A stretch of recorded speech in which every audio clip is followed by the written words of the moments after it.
Dengarkan lagi pernyataan dari Effendi Simbolon terkait dengan Jokowi yang diduga melindungi Hasto Kristianto. Ini nggak hanya sebatas seorang Hasto, saya kira. Ini harus tanggung jawabannya dari ketua umumnya dong. Ketua umumnya yang harus bertanggung jawab. Dia meletakkan jabatan kan itu satria juga. Setahu saya justru Pak Jokowi bantu dia. Tahu saya selama ini. Buktinya kan sampai dengan periode pengurus pimpinan KPK yang lama kan tidak pernah ada dikutak-atik. Ini kan periode yang baru.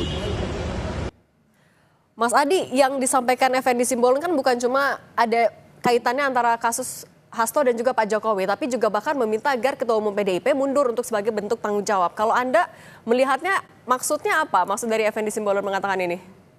Ya, saya kira itu adalah suara hati dari Effendi Simbolon yang selama ini mungkin dipendam bertahun-tahun di PDIP.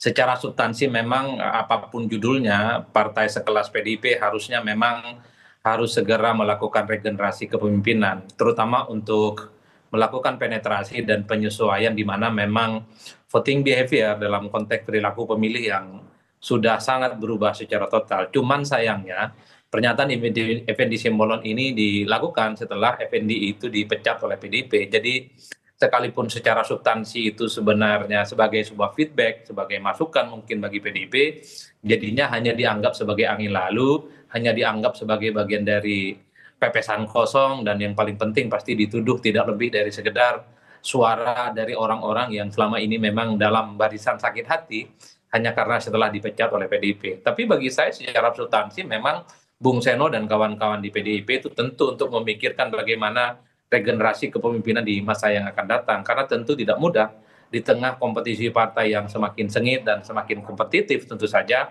maka perlu strategi-strategi yang jauh lebih komprehensif yang terutama acceptable terkait dengan dinamika perkembangan politik yang cukup dinamis ya, karena pada saat yang bersamaan partai-partai selama ini yang tidak pernah diperhitungkan seperti Gerindra, perolehan suaranya juga cukup signifikan ya, bukan hanya di Pilpres tapi di Pileg ya selisihnya dengan PDIP hanya sekitar 2%. Dulu Gerindra dengan PDIP kan bagaikan langit dan lubang sumur, sangat jauh, begitupun Mas Adi, dengan Golkar.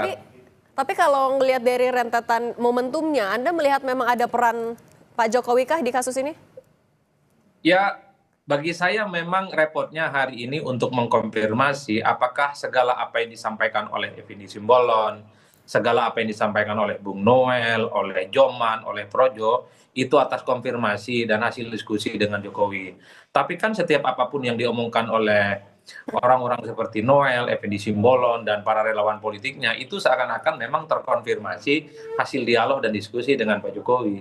Kan itu yang kemudian menjadi repot, Mbak, untuk mengkonfirmasi. Jadi wajar kalau kemudian orang-orang seperti Guntur Romli dan mungkin Bung Seno akan mengatakan itu adalah bagian dari apa yang diinginkan oleh Jokowi. Bahkan kan ada salah satu elit PDIP yang mengatakan kok segitu rendahnya Effendi Simbolon hanya sekedar ingin jadi corongnya Jokowi dan seterusnya dan seterusnya.